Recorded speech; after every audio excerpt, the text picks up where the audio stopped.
আলাইকুম।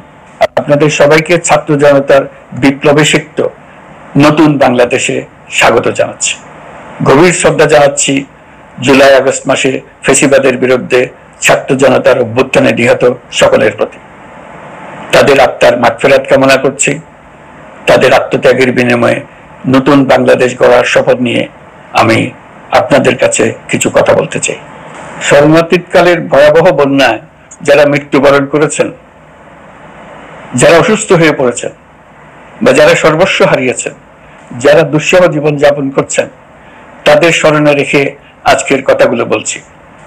বন্যা দুর্গতদের জীবন দ্রুত স্বাভাবিক করার জন্য যাবতীয় উদ্যোগ সরকারি বেসরকারি পর্যায়ে নেওয়ার আয়োজন করেছি।